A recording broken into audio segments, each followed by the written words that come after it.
welcome to TezMania TV, where I'm going to be talking about color correction today.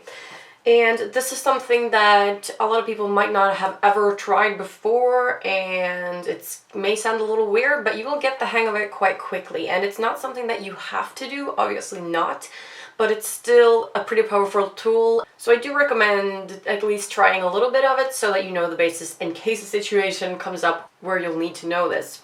And the product that I'm going to be using today is the Revolution Makeup Ultra Base Corrector Palette. It contains these 8 colors.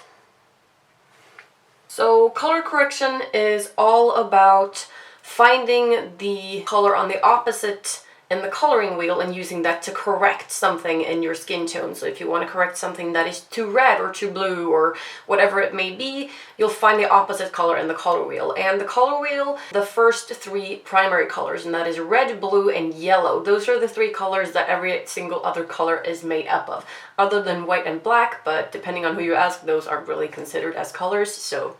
And from those colors you can mix and find grades in between. So for instance, in between yellow and blue you have green, but then in between green and yellow you'll have a more lime green, and then between green and blue you'll have a teal. So everything is a mix of something else. And then red and blue becomes purple, red and purple becomes pink, and red and yellow obviously becomes orange, and then soft orange or hot orange depending on how much you mix in of the other colors. So if we only look at the primary colors, they're all on the opposite of each other. So you can actually use red to correct blue, and red to correct yellow, and yellow to correct blue, and yellow to correct red as well. But that might not always be the optimal way to go about it. Yellow is usually corrected best with purple and vice versa. And orange works really good on blues as well. And for red patches, you can use green or yellow, like either way it'll work. And for really, really dark red patches, you can actually use blue too. So you have to kind of mix and match and see what works for you.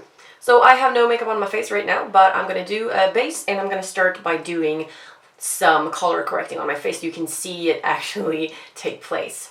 And this is something that I only do when I have more time with my makeup, which means I don't do it every single day. I maybe do it once a week, maybe less even. Sometimes I don't really feel like I need it. It all depends like what state my skin is in at the moment. But it does take a little bit more time. So yeah, I don't do it if I don't have time for it. And you don't have to start with a color correction. You can do your foundation base first and then color correct. But I find it's just easier to do the color correction first, because then you've neutralized your natural skin, and then you can just go over it with a foundation. Like whatever kind of foundation you use, it will just place that on top and it'll blend together with the colors, and it'll just like soften and smoothen everything out, and you'll get like one tone instead of like a mix of different tones.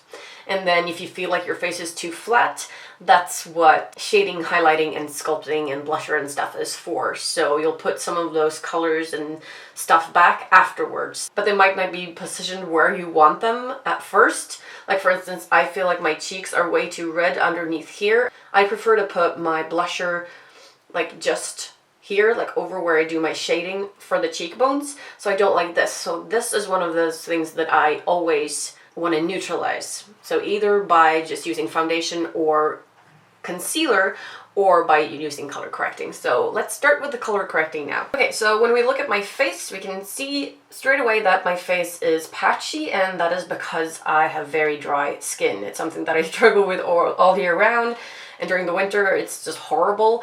So yeah, I do struggle with it a little bit, and sometimes my makeup comes off looking really patchy too because my skin is too dry to begin with. I have oiled my skin today, like moisturized it with some oil, so hopefully it won't be crazy patchy, but yeah, I do have really dry skin. So you'll see that I have some red patches up here, and like I said, my cheeks, and then I have some visible veins up here that are blue. I have some under eye circles, and I'll get like some yellow patches sometimes. You can see that my skin is pretty uneven. So what I want to do is even this out.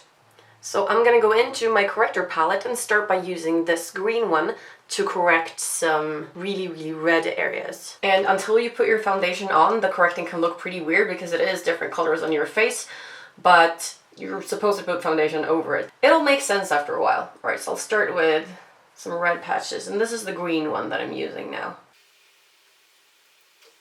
And the green one I'm only using on the like reddest areas, not on the ones that are just a little red, but like the really red ones. And right now I'm looking like sick and green. It's totally weird, but yeah, it'll all make sense.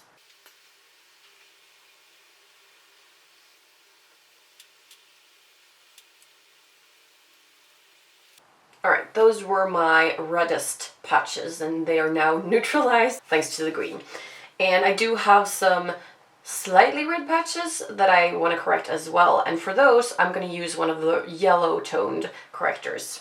This palette has two of those. You have this one and then you have this one. This is a little bit more towards like a foundation tone. This one is more pure yellow, so I'll probably do a mix of these two. And I'll just get the slightly red patches with this and neutralize those.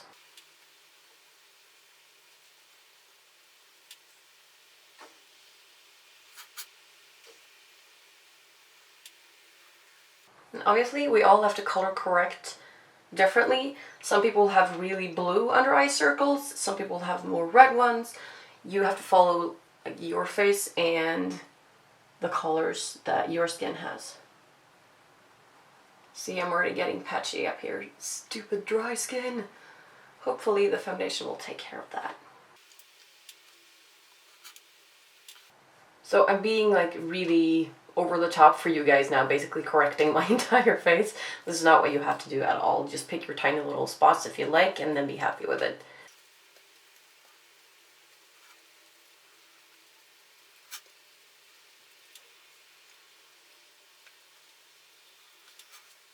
Alright, so for the under eye circles, it looks like I'm wearing a weird face mask right now. So for the under eye circles, I'm actually gonna do a little bit of a combination. I'm gonna go into this redder color first and actually use that to neutralize some of the blues, like the vein up here. And hiding underneath my hair. And then like my inner corners are always blue. Alright, and I'll put some of that underneath to get rid of the blue, but then I also have quite a lot of red in my under eye circles, so I need to neutralize that by putting a bit of yellow in there as well. And obviously you can use concealer and everything like that on top.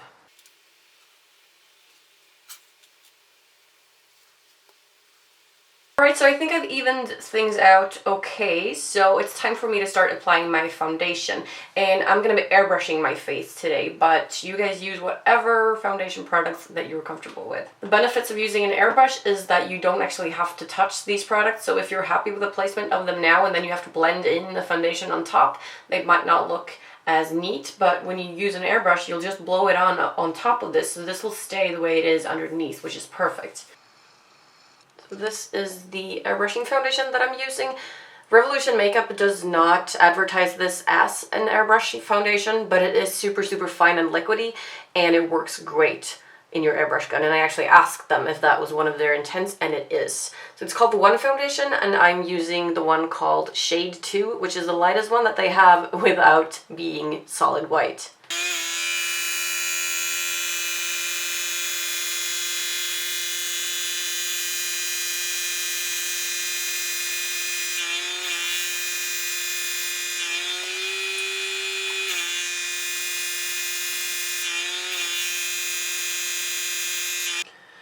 Alright, there we have it. I'm going to let this dry and then come back and do the rest of my base so that you can see the finished result, because this is, like I said before, it gets really flat when you smoothen everything out the way we have today through the color correction.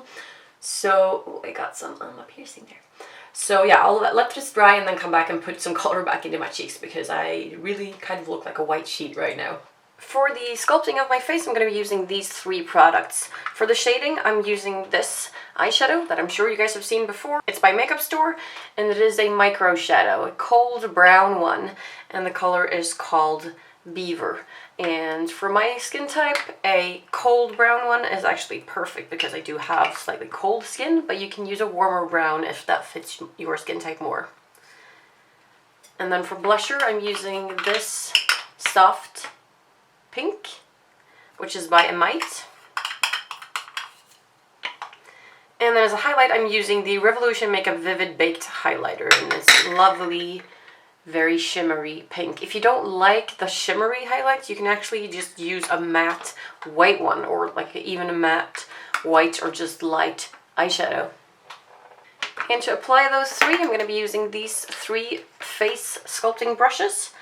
I have 2 angled ones and 1 fluffy rounded out one for the blusher. So doing the shading first.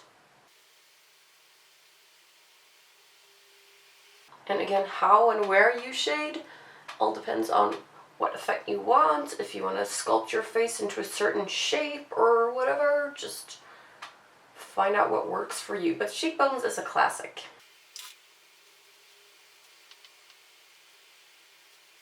To sculpt and contour my nose, I used a small pointy face brush. Same product still though.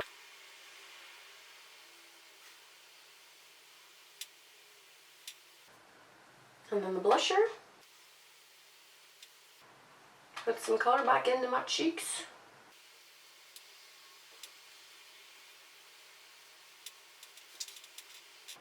So not looking all that flat anymore.